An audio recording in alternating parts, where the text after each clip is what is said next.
Good day, nurses. Now let's discuss hypertension. When we say hypertension, this is a persistent elevation of blood pressure above the normal range. Usually, ang normal natin is less than 120/80 millimeter mercury. So, according to the American Heart Association, masasabi daw natin na hypertensive ang isang client kapag ang systolic pressure niya is above 130 millimeter mercury and ang diastolic pressure niya is above 80 millimeter mercury. Okay, so meron tayong classification. Okay, we have 5 classification of hypertension.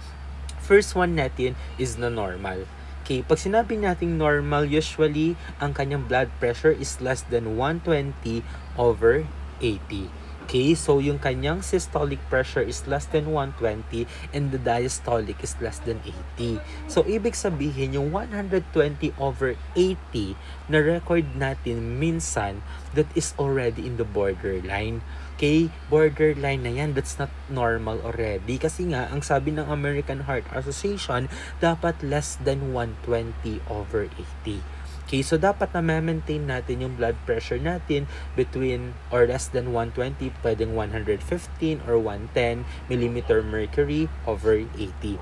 Okay, so now, kapag once na ang blood pressure mo is 120 to 129, and then ang diastolic pressure niya is less than 180, that's already elevated. Okay, kapag once naman na ang kanyang systolic pressure is 130 to 139 millimeter mercury and ang diastolic pressure niya within 80 to 89 millimeter mercury, that's already stage 1. Okay, that's already stage 1 hypertension. Pag once na ang kanyang systolic pressure is more than 140 millimeter mercury and ang kanyang diastolic pressure is more than 90 millimeter mercury, that's already stage 2 hypertension. Pag once naman na hypertensive crisis, ito yung pinakamataas sa lahat. Okay, ang kanyang blood pressure is above 180/120 millimeter mercury.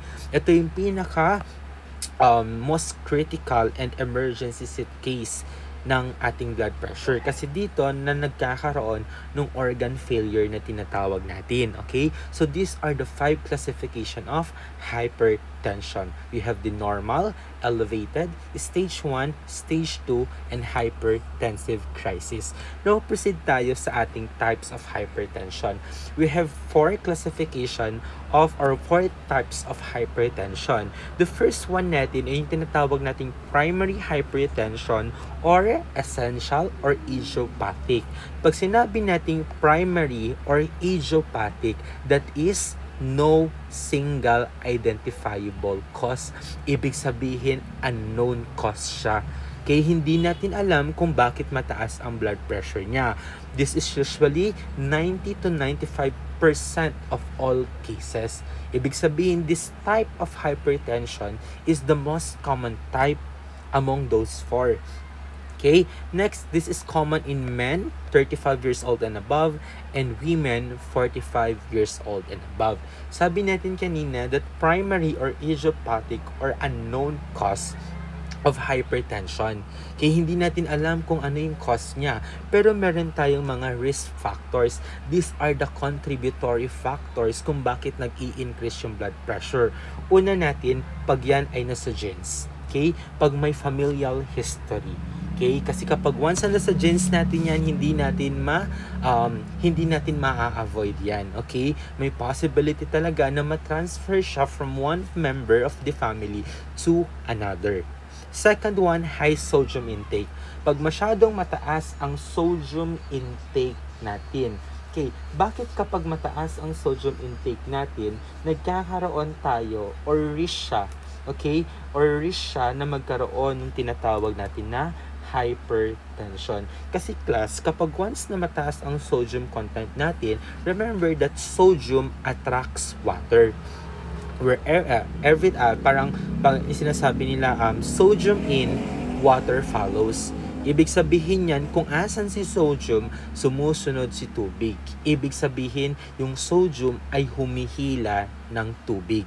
Okay, so ibig sabihin kapag masyadong madaming intake ng sodium sa iyong katawan, dumadami din daw ang fluid content sa iyong katawan.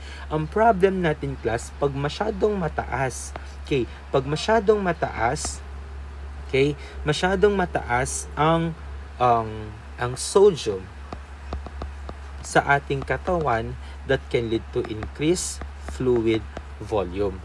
Pag nag-increase ang fluid volume natin, nag-i-increase ang blood pressure natin. Kaya nga risk siya na magkaroon ng hypertension kapag masyadong mataas ang sodium. Ano bang normal serum sodium natin? Ang normal usually is 135 to 145 mEq per liter. Okay? Yan yung normal sodium natin sa ating katawan. Okay? Next natin. Okay? Next natin kapag ikaw ay obese. Okay? Obesity. Okay? Pag kapag once na what we call this one, na kapag once na obese tayo, remember, prone tayo sa tinatawag natin na atherosclerosis or your arteriosclerosis. There will be a plaque deposition in our arteries or vein or in the blood vessels. Pag once na may plaque or masyadong mataas, okay, ang fat sa ating katawan, pwede yang mag-occlude sa ating blood vessel. Pag once na nagkaroon ng occlusion, there will be a narrowing ng ating blood vessels. Pag may narrowing, mataas ang pressure. Kaya nagkakaroon ng increased blood pressure or hypertension. Next one natin, sedentary lifestyle. Sedentary lifestyle, ikaw ay nakaupo lang, kain tulog, hindi ka nag-work, hindi ka nag-exercise, okay, that can lead to formation of hypertension. And then next natin, we have stress. Okay, pag stress tayo, okay, pwedeng magkaroon or mag-form or mag-increase ang pressure sa ating katawan. Bakit nagkakaroon? Remember, class, ang stress, okay, ang stress, nakakapag-release yan. Kapag once na-stress tayo, ang ating katawan ay nagre-release ng tinatawag natin na cortisol. Okay? Kapag stress tayo, ang ating katawan nagre-release ng hormone na tinatawag nating cortisol. This cortisol can activate the SNS, okay? I-activate niya yung ating sympathetic nervous system. Pag once na na-activate ang sympathetic nervous system natin, nagre-release siya ng tinatawag natin na catecholamines. Okay? Nagre-release siya ng catecholamines. This catecholamines, your epinephrine and your norepinephrine, it can increase the heart rate and contractility of our heart. So, pinapa-increase niya yung heart rate and contractility. Aside from increasing the heart rate and contractility, nagkakaroon din ng peripheral vasoconstriction. So, ano nangyayari? Tumataas ang cardiac output natin. Pag tumaas ang cardiac output natin, tumataas ang blood pressure. Okay? So, yan yung nangyayari every time na stress tayo. And then, the sixth one is the smoking. Remember, si smoking natin, meron siyang content na nicotine. Si nicotine natin, pag na-burn yan, mako-convert siya into carbon monoxide. Kapag once na na-absorb ng ating katawan yan, yung carbon monoxide na yan, it can cause vasoconstriction. Okay, pag may vasoconstriction, increase ang blood pressure. Kaya siya nakakapag-develop ng hypertension. And lastly natin, we have the alcohol.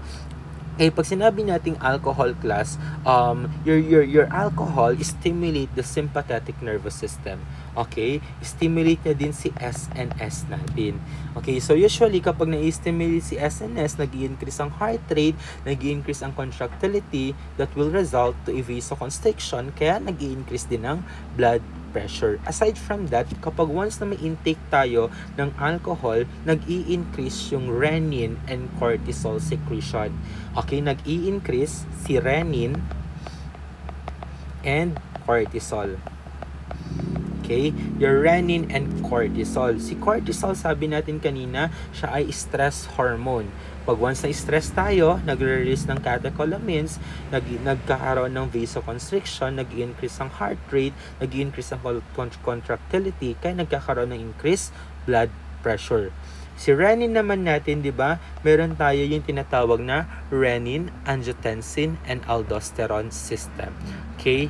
Your RAAS. Okay? Si RAAS natin, siya yung dahilan kung bakit nagkakaroon ng regulation ng blood pressure sa ating katawan. Paano ba nangyayari? Okay, paano ba nangyayari ang ating renin, angiotensin, aldosterone system? Okay, paano ulit yan? Again, yung RAAS natin, meron tayong mga organs na involved. We have your lungs, your kidney, and your liver. Okay, si renin natin, okay, renin, si kidney, wait lang, lagay natin, kidney, liver, and lungs. Okay, so ito yung mga involved na organ under sa renin, angiotensin, and aldosterone system. Okay, so paano ba nangyayari itong si renin natin? Okay, si renin natin, okay, nilalabas yan ng ating kidney. Okay, si renin, nilalabas na, okay, naglalabas siya ng renin. Meron tayong tinatawag na angiotensinogen. Okay, si angiotensinogen, nilalabas naman ng ating liver. Okay, paano ba nangyayari? Si liver natin, maglalabas siya ng tinatawag nating angiotensinogen.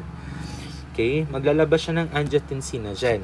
Wait lang, ayusin natin. Liver, nag-release siya ng angiotensinogen. Okay, ngayon, kapag once na nailabas ni liver si angiotensinogen, si ating kidney maglalabas ng renin. Okay, si kidney mo maglalabas ng renin. Pag once na nagkaroon ng meeting, okay, nagkaroon ng pagsasama si renin and angiotensinogen, your angiotensinogen mako-convert siya into angiotensin 1. Okay, mako-convert siya into angiotensin 1. Kaso, si angiotensin 1, wala pang effect sa ating katawan yan. Inactive form pa lang siya. Kaya nang gagawin niya, si angiotensin 1 mo, pupunta yan sa lungs. Bakit? Sa lungs natin, andun si angiotensin converting enzyme. Okay, andun si enzyme. Anong gagawin ni enzyme? Si enzyme na yan, yung ACE enzyme natin, i-convert niya si angiotensin 1 into angiotensin 2. Okay? Co-convert niya si angiotensin 1 to angiotensin 2. Si angiotensin 2 natin, ito na yung may effect. Okay? May effect na yan sa ating katawan. Okay? May effect na siya sa ating katawan. Anong unang gagawin niya? Si angiotensin 1 and angiotensin 2 natin, pupunta yan sa ating blood vessels. Okay? Anong gagawin niya sa blood vessels natin? Magkakaroon ng vasoconstriction. Okay, pag merong vasoconstriction, nag-i-increase ang blood pressure. Next, si angiotensin 2 natin, pupunta yan sa adrenal gland. Okay, pupunta yan sa adrenal gland. Anong gagawin niya sa adrenal gland natin? Magre-release siya or stimulate niya si adrenal gland na maglabas ng hormone which is yung aldosterone. Okay, pag once na na-release si aldosterone, okay, magkakaroon ng tinatawag natin na sodium and water reabsorption. Okay, mag-i-increase yung sodium and at the same time, mag-i-increase yung tubig. Bakit? Sabi natin kanina, sodium in, water follows. Kaya kapag once na na-release si aldosterone, mag-i-increase ang sodium sa ating katawan. Pag nag-increase si sodium, mag-a-attract siya ng tubig. Kaya ang mangyayari, pag nag-increase yung water sa ating katawan, nag-i-increase yung blood volume. Every time na nag-i-increase yung blood volume, nag-i-increase yung blood pressure. Okay? Yan si ating renin, angiotensin, and aldosterone system. Kaya ang alcohol natin, nakakapag-increase siya ng blood pressure dahil nag-i-stimulate siya ng release ng renin and cortisol. Okay, that is your primary hypertension or your idiopathic or unknown cause. Now, proceed tayo sa secondary hypertension. Pag sinabi natin secondary hypertension, meron daw siyang identifiable cause. Merong daw cause, okay? Meron siyang cause. Okay, ano yung cause niya? Una, because of kidney disease. Okay, kidney disease katulad ng renal artery stenosis and your chronic renal failure. Pag once na may sira sa ating kidney, okay, hindi yan nakakapag-excrete ng mga excessive water. So, ang nangyayari, nagkakaroon tayo ng tinatawag natin na water retention. Okay, nagkakaroon ng water retention. Sabi natin kanina, every time na mataas ang volume, okay, ang blood volume, nag-i-increase ang blood pressure. Okay, so asahan mo kapag once na merong kidney disease yan, mataas ang kanyang blood pressure. Next one natin, we have the endocrine disorder such as your hyperthyroidism,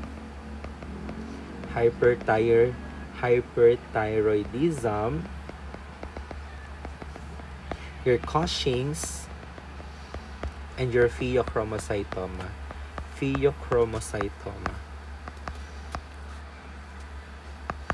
Okay. So, pag sinabi nating pheochromocytoma class, this is a disorder under your adrenal gland.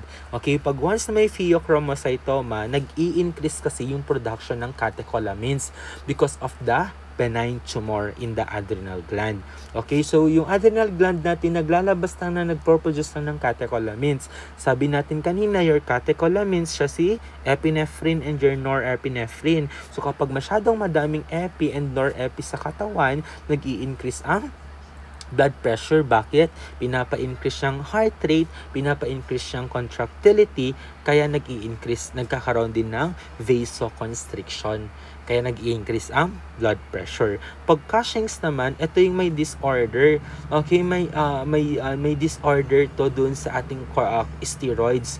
Okay, masyadong madaming what they call this one, masyadong madaming sodium or aldosterone sa kanyang katawan. Okay, masyadong madaming sodium. Kaya yung sodium na yan, sabi natin kanina, sodium in, water follows. Kung masyadong madaming sodium, mag-a-attract siya ng tubig. Mag-i-increase ang blood volume. Pag nag-increase ang blood volume, mag-i-increase ang blood pressure. Next natin yung hyperthyroidism. Pag hyperthyroidism, mataas lahat to. Okay, because ang thyroid hormones natin is responsible yan for our metabolism. Okay, so that's why tumataas lahat kapag hyperthyroidism. Okay, next natin your coarctation of aorta. Pag sinabing natin coarctation of aorta, nagkakaroon nung tinatawag natin dito na what do you call this one? Nagkakaroon dito yung narrowing, okay? From the word coarctation, nagkakaroon ng narrowing doon sa aorta. So ngayon, usually sakit to sa mga congenital, okay? Sa mga congenital disease itong coarctation of aorta. So yung lumen ng aorta sumisikip. Sabi natin pag may pagsikip, may pag-increase ng blood pressure. Okay, yun si coarctation of aorta. And then last, yung use of the medication such as oral contraceptive and steroids. Si oral contraceptives natin, may content yan na estrogen. Okay, meron siyang content na estrogen. Si estrogen natin, class, ay nag-i-increase or nagkakaroon yun ng what you call this one, enhances. Okay, it enhances the angiotensin 2. Okay, it enhances the angiotensin 2. Okay, kapag once na ine-enhance niya yung angiotensin 2 natin, okay, sabi natin your angiotensin 2, siya talaga yung may effect sa ating katawan natin kasi nagkakaroon niya ng vasoconstriction and sodium and water reabsorption. Kaya nag-i-increase yung blood volume. Okay, aside from that, yung some contraceptive natin, meron naman yung content na progestin. Your progestin naman, ang effect niya naman yan doon sa ating blood vessel, nagkakaroon nung tinatawag nating vascular tone and renal sodium handling. Okay, may effect siya doon sa vascular tone and renal sodium handling. Kaya nagli-lead yan sa increased blood pressure. Next naman natin your corticosteroid. Okay, si corticosteroid natin, okay, kapag once na nag-undergo ng corticosteroid, yun yung may mga zone. Okay, kapag once kasi na corticosteroid, meron niyang tatlong content. Okay, your mineralocorticoid, glucocorticoid, and androgens. Okay, ito yung mga usually content ng ating corticosteroid. May mga mineralocorticoid siya. Ano yung mga mineralocorticoid natin? May mga corticosteroid. Pag corticosteroid, meron siyang content. Okay, na tatlo. Your glucocorticoid, mineralocorticoid, and androgen. So, every time na nagtitake ka ng corticosteroid, tumataas ang glucocorticoid mo. Nag-i-increase ang sugar. Pag once na nagtitake ka ng corticosteroid, tumataas si mineralocorticoid.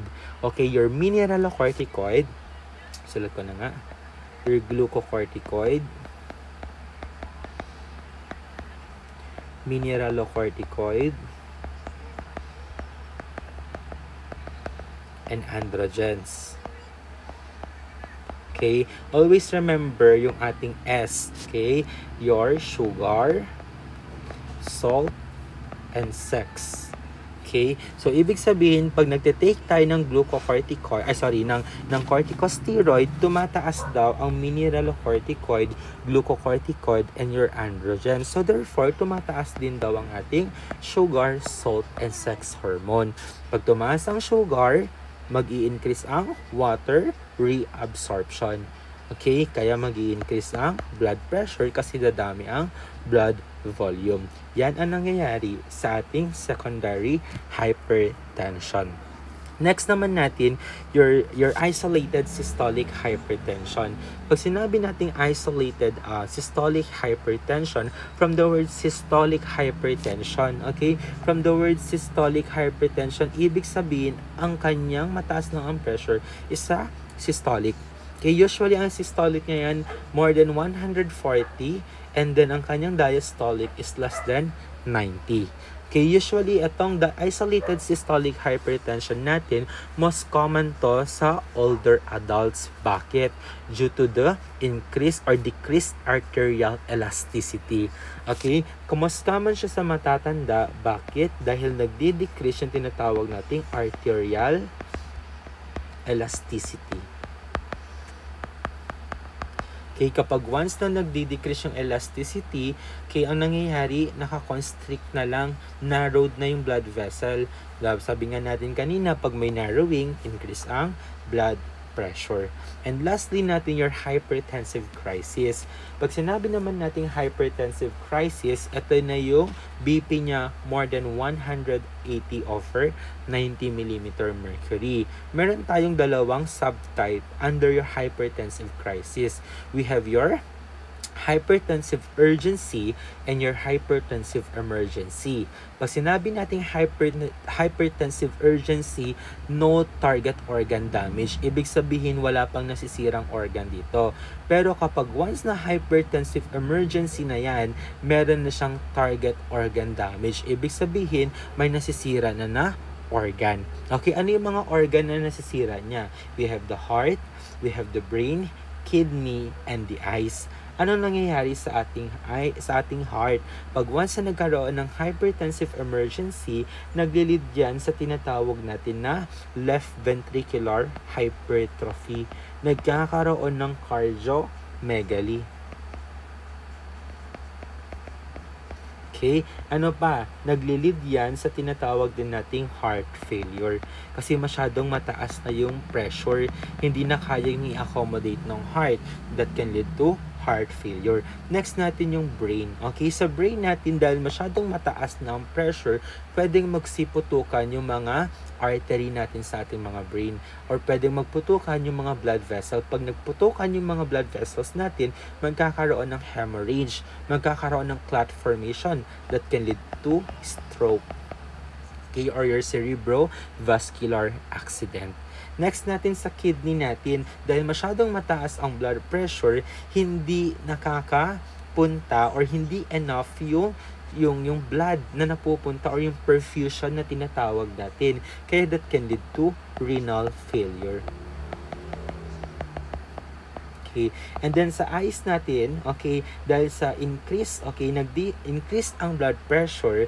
Okay, pag increase yung blood pressure, gaya nga ng sabi ko sa inyo, 'di ba? Kapag once na mataas ang pressure, parang yung ating blood vessels is para lang yung hose na tinakpan mo. Mataas yung pressure pero konti yung lumalabas na tubig. 'Di ba ganun tayo pagbata natin, na kapag may hawak tayong hose, ang ginagawa natin dati, tinatakpan natin yung edge niya. Pag once na tinakpan natin, ano nangyayari dun sa pressure? Tumataas. Pero yung tubig na lumalabas ay konti lang. Therefore, konti lang din yung perfusion na napupunta sa mga organs natin. Kaya nga nagkakaroon siya ng organ damage kasi hindi sufficient or enough yung supply ng oxygen na napupunta sa kanya. So kapag once na sa mata yan, nagdi-decrease din yung blood flow. Okay, nagdi-decrease yung blood flow natin. Pag nag-decrease yung blood flow, magkakaroon ng tinatawag natin na endothelial damage. Okay, nagkakaroon nung tinatawag natin na endothelial damage. Pag nagkaroon ng endothelial damage, nagkakaroon ng tinatawag natin ng leakage. 'Di ba nasira na yung lining ng ating blood vessels, kaya nagkakaroon ng leakage of plasma. Pag nagkaroon ng leakage ng plasma, nagkakaroon ng tinatawag natin na retinal edema and hemorrhage. Kaya nagkakaroon tayo ng retinal edema and hemorrhage. Pag nagkaroon ng retinal edema and hemorrhage, nagkakaroon kasi ng increased pressure sa ating eye. Okay, nag-i-increase ang pressure. Pag nag-increase yung pressure, mas lalong maiipit yung mga small blood vessels sa ating mata. Kaya nung mangyayari, mas lalong mawawalan siya ng blood supply. Kaya nagkakaroon ng isang complication natin na tinatawag na retinopathy. Ibig sabihin, namamatay na yung ating retina. Kasi si retina, siya lang yung nangangailangan ng oxygen supply or blood supply sa ating mata. Okay, siya lang nangangailangan, siya lang yung kailangan ng oxygen. And dahil nagkaroon ng increased pressure, mas talong naipit yung blood vessel na magsusupply ng dugo papunta sa retina natin, kaya nagkakaroon ng retinopathy. And then aside from that, nagkakaroon din ng tinatawag natin na your pupil edema. Your pupil edema. Okay?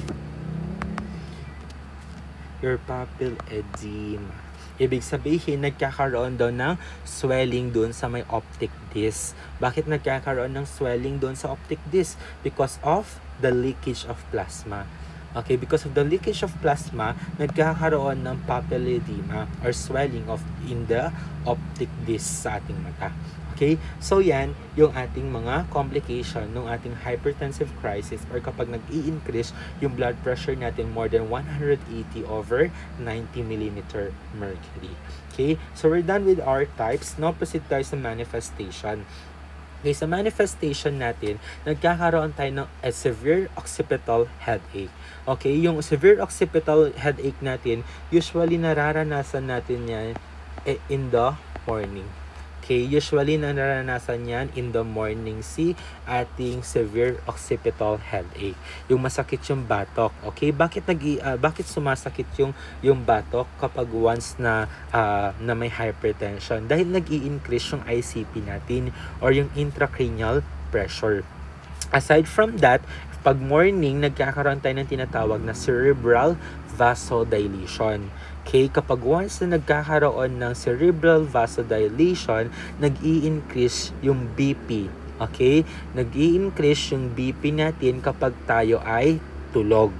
Okay, nag-i-increase yung BP natin kapag tulog tayo. Kaya kapag gising natin, okay, sumasakit yung ating ulo because of that effect. Okay, because of increased ICP and because of cerebral vasodilation. Next, your dizziness or lightheadedness.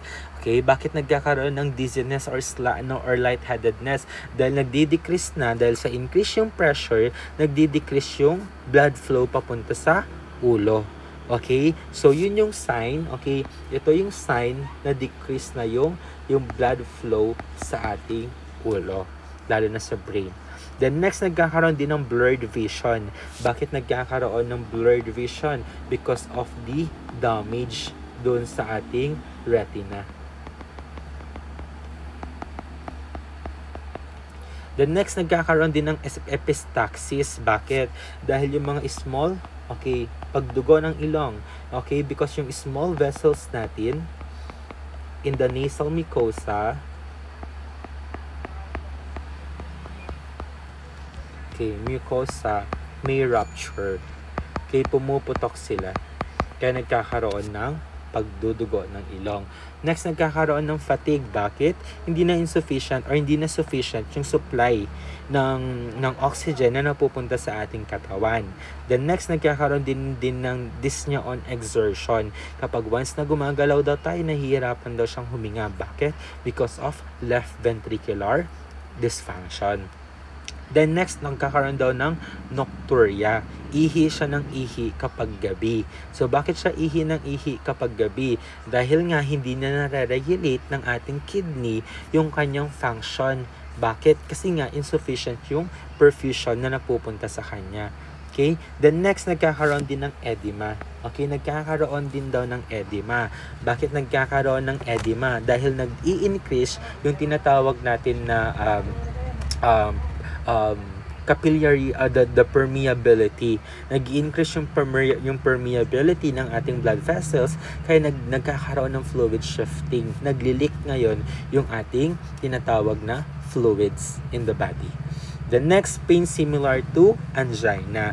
Okay, pain similar to angina, and nagkakaroon din ng intermittent claudication. Dahil increase yung blood pressure, nagkakaroon ng insufficient. Okay, dahil konti na yung dugo na napupunta sa mga extremities natin. Kaya nagkakaroon ng tinatawag natin na intermittent claudication. Now, puntahan natin yung mga medical management natin. Okay, ano yung mga medical management natin? Una, we have the lifestyle modification. Okay, we have the lifestyle modification natin. So, sa lifestyle modification natin, okay, yung diet modification. Una, diet modification. Ano yung diet ng pasyente natin na may hypertension? Meron daw dapat low sodium. Ito yung tinatawag natin na DASH diet. Okay, the DASH diet. Ano meron sa DASH diet natin? Low sodium. Okay, low fat. And high fiber. Okay? So, yan yung diet ng ating pasyente na merong hypertension. Next, weight reduction. Okay? Kailangan bawas-bawasan na yung timbang. Then, regular exercise. Okay? Para sa ganun, ma-burn yung fats. Pag na-burn yung fats, mawawala yung mga mababurn or magdi-decrease yung cholesterol in the body, magdi-decrease din yung mga occlusion, okay, yung mga taba na nag-cover doon sa ating lining ng ating blood vessel. And then, usually kasi class, kapag regular exercise din yan, okay, yung physical activity kasi strengthens the heart. Okay, physical activity strengthens the heart. Strengthens the heart. Okay? Aside from it strengthens the heart, nagpro-promote din siya ng vasodilation. Okay? Promote vasodilation. Okay? Kaya nagdi-decrease ang blood pressure natin kapag every time na nag-exercise tayo kasi nga may physical activity. The next, we need to avoid alcohol and smoking. Then, stress management. Kailangan, pag stress management yan, use relaxation techniques like meditation, breathing exercise, okay? And then, make sure na adequate sleep and rest. Okay? That is under your lifestyle modification.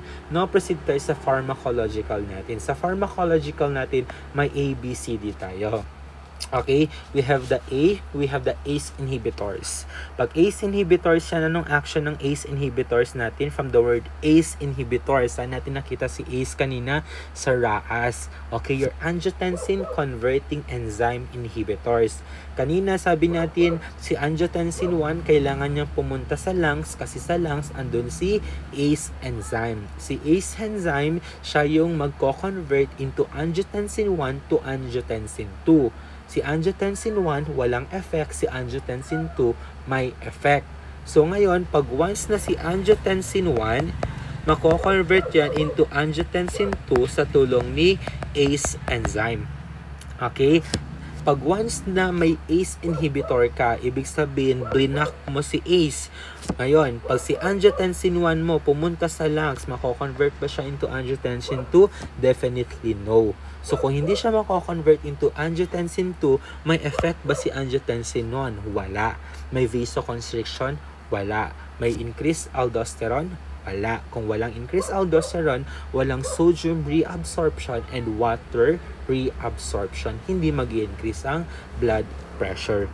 Okay? So, yan si ating angiotensin converting enzyme inhibitors. Ito yung may mga pril sa dulo.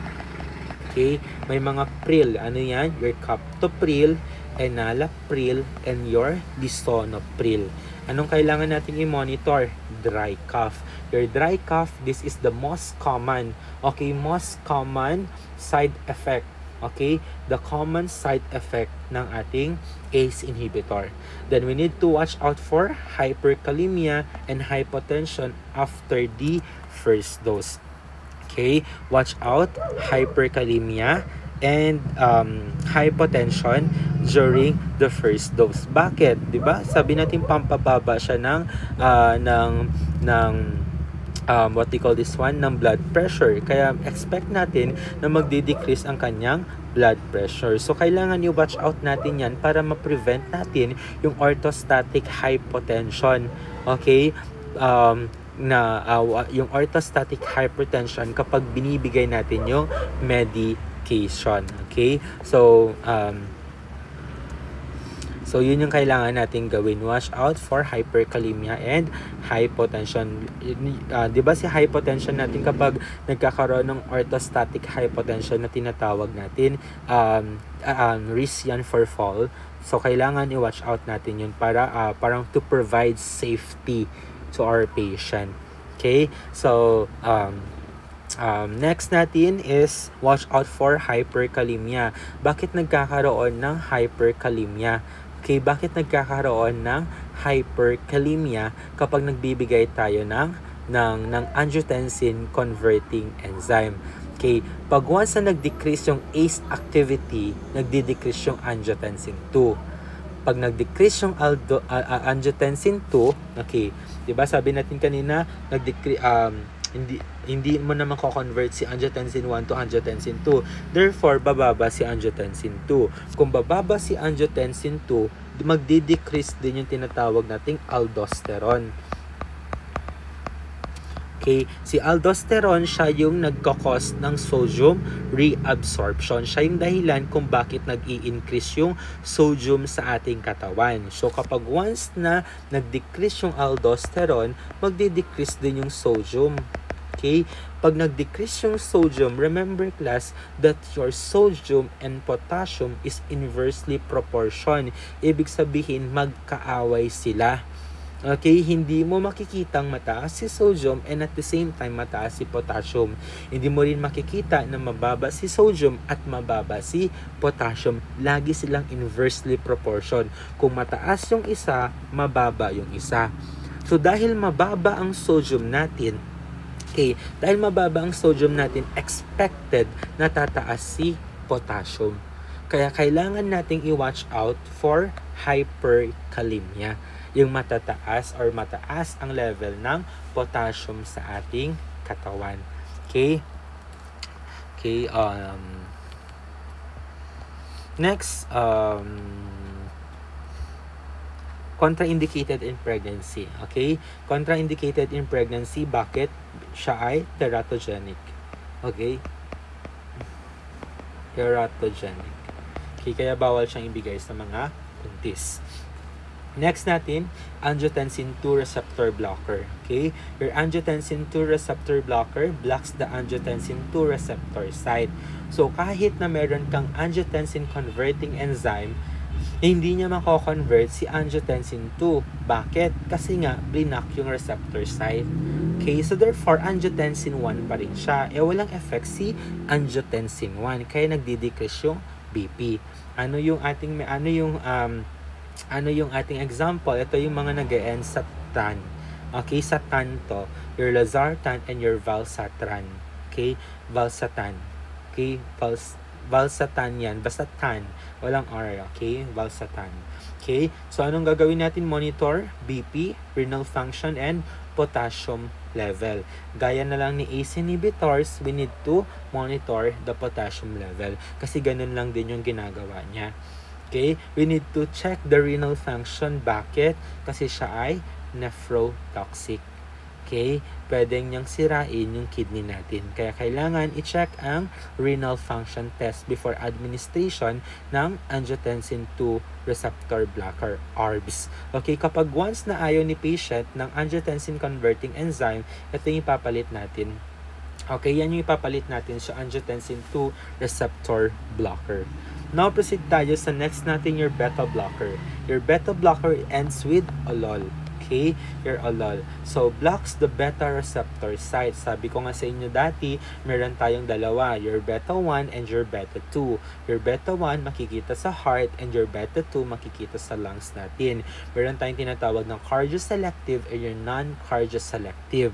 Pag cardioselective blocks the beta 1 and your non-cardioselective blocks beta 1 and beta 2. Okay, pag once na binigay mo si beta 2, ang nangyayari, nagkakaroon ng decreased blood pressure and nagkakaroon ng bronchoconstriction. Kaya nga dapat, pag binibigay natin siya, cautiously lang in asthma and COPD. Okay, kasi it can cause bronchoconstriction. Remember, pag asthma yan and COPD, may constriction na nangyayari sa airway. Magbibigay ka pa ng beta blocker that can lead to narrowing or mas lalong sisikip yung daluyan ng hangin. Magdi-decrease yung perfusion or yung oxygen level ng ating patient that can lead to death. Okay? And then, monitor the heart rate before administration. Okay, kailangan monitor natin yung heart rate and BP dahil lahat ng ating anti-hypertensive medication nagdi-decrease yung heart rate. Okay, pinapa-decrease siya yung heart rate. So, para ma-make sure natin na pwedeng ibigay yung medication, kailangan i-check natin yung heart rate. Saan? Sa apical pulse.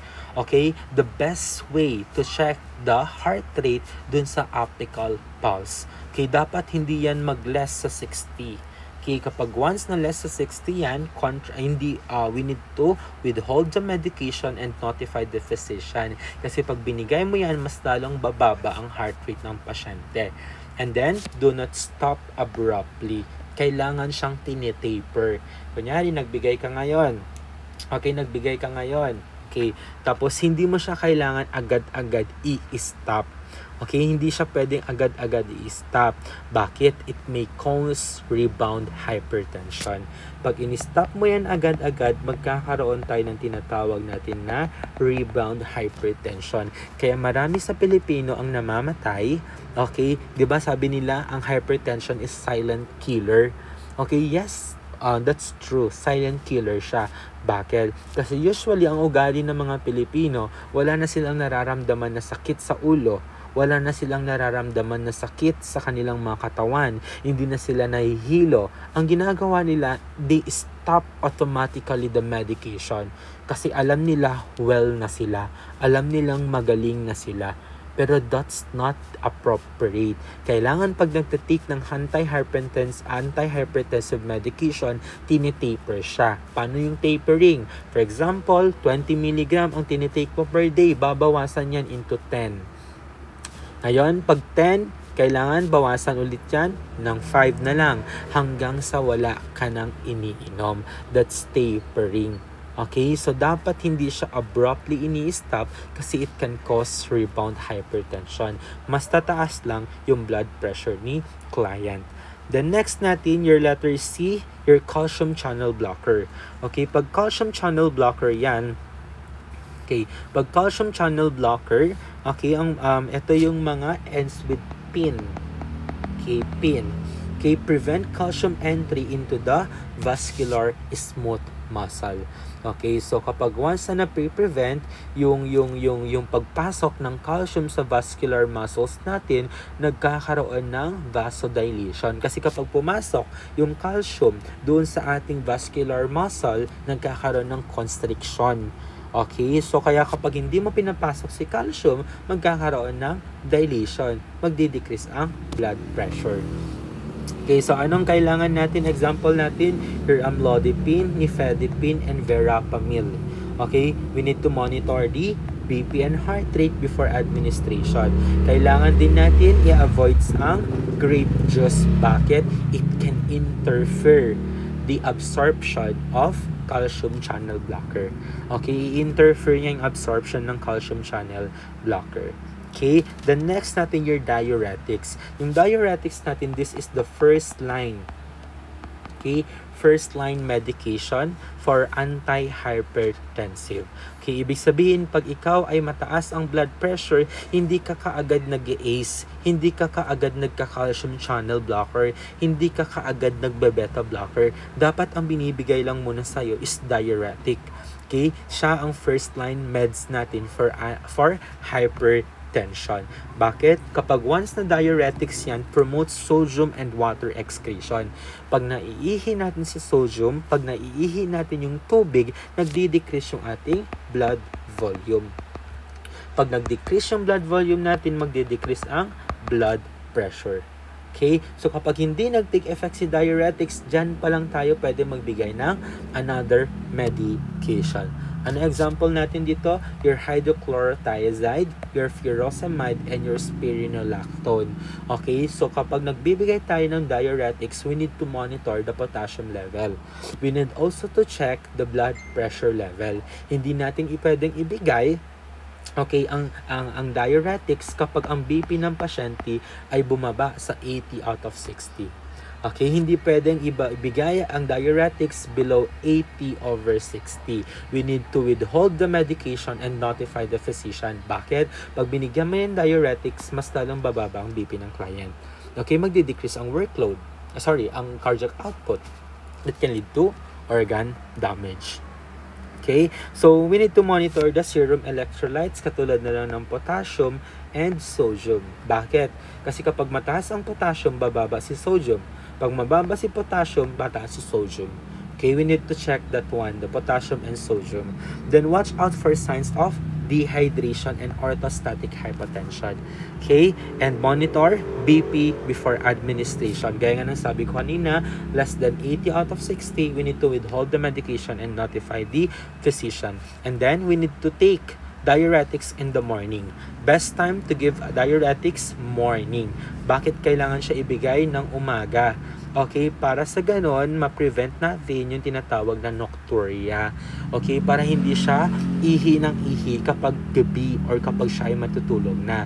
Kasi kapag binigay mo ng gabi yan, ang problema natin, yung sleep niya ang maapektuhan. Kaya para maganda ang tulog ni patient, kailangan ibigay si diuretics morning. Para kahit umaga, gising siya, ihi lang siya ng ihi. Hindi apektado ang kanyang sleep. Okay? So, yan yung ating diuretics. Sabi ko nga kanina, yan yung first line ng medication natin. Okay? So, usually, kapag nagbibigay tayo ng anti-hypertensive medication, inuuna muna natin yan sa diuretics, followed by beta blockers. Okay, next, your calcium channel blockers.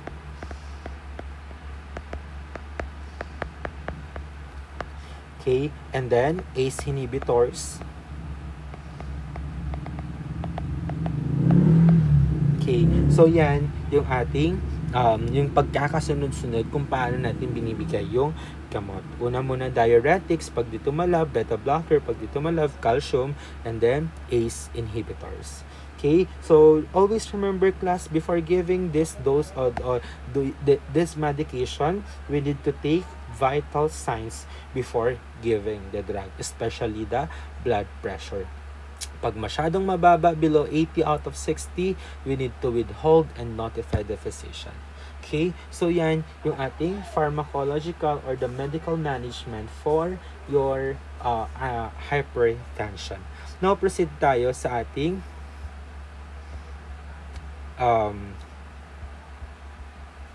nursing intervention. Okay, so in our nursing intervention natin, una, we need to record the baseline blood pressure in 3 position in both arms. Ano yung position na tatlo? Lying, sitting, and standing. Okay? So, kailangan i-monitor natin yung mga BP niya in 3 position. And then, continuously assess BP and report any variable that relate to changes in blood pressure.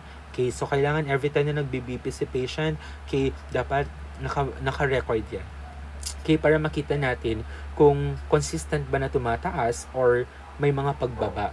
Okay? Para maka-help sa pag-diagnose ng hypertension sa pasyente natin. And then, we need to administer antihypertensive agent as ordered and monitor closely and assess for side effect. Okay? Kaya nga sabi ko kanina, before giving the medication, always check the blood pressure or the vital signs of our patient.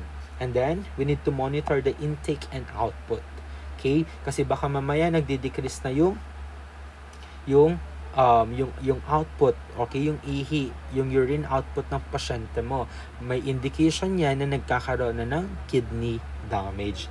Kaya kailangan watch out ang intake and output.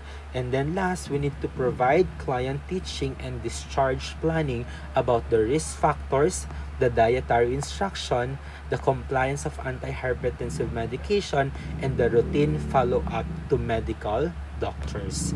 Okay? So, lalong-lalo na ito, okay, yung dietary.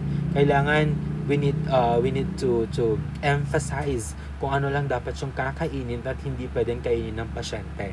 And then, yung compliance sa medication, dapat consistent umiinom. Dapat hindi nalalaktawan, may hindi na i-skip yung ating pasyente. Kaya dapat hindi rin niya i-stop abruptly kasi it can cause rebound hypertension. And then, yung routine follow-up. Kailangan, usually nagfa-follow up tayo sa medical doctors para sa ganun makita natin kung kailangan bang taasan yung dose ng medication, palitan yung dose ng medication, palitan yung medication, or kailangan babaan na yung dose ng medication. So, yan yung mga interventions natin for hypertension.